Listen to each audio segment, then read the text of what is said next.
Good Thursday morning. Ezekiel this morning. Turn to Ezekiel chapter 6. What I'm about to say may get me fired. It may even cause lightning to strike me. You know, we all have our favorite books in the Bible, whether it be the Psalms or maybe the Gospel of John or the book of Ephesians. Or if you're Reformed, it's got to be the book of Romans, right? Well, my least favorite book is the book of Ezekiel. It's a really hard book. Much of it is very difficult to understand, like, for example, the future temple, complete with sacrifices and all of that. There are parts of it that are just plain weird, like the wheels that act and look like gyroscopes, or the vision of the dry bones. Of course, there are a good many good parts that are clear enough, and we'll focus on those for the next few days. But we begin at chapter 6, verse 7, which says, "The slain will fall among you, and you will know that I am the Lord." Well, that seems a very strange place to begin. But I want to focus on that phrase, "You will know that I am the Lord." He says it again in verse 10, "Then they will know that I am the Lord. I have not said in vain that I would inflict this disaster upon them."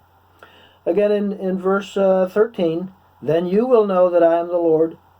And again in verse 14, "Thus they will know that I am the Lord."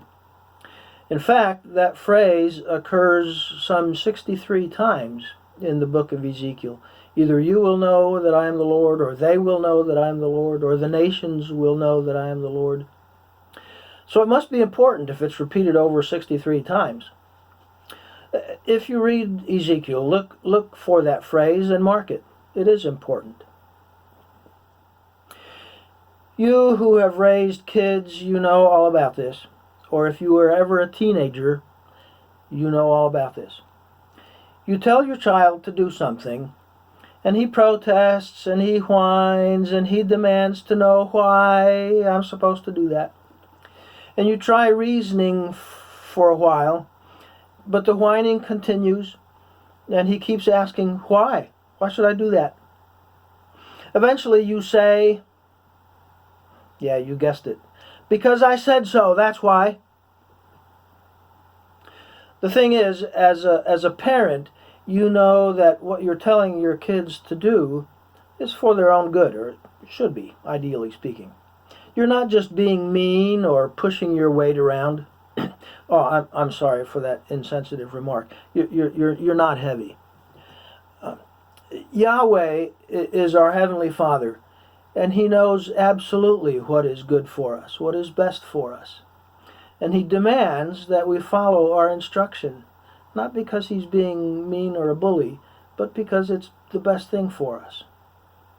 And there comes a time with our Heavenly Father, just as it does with you as a parent, when further reasoning seems pointless, and He puts His foot down and He says, because I said so, that's why.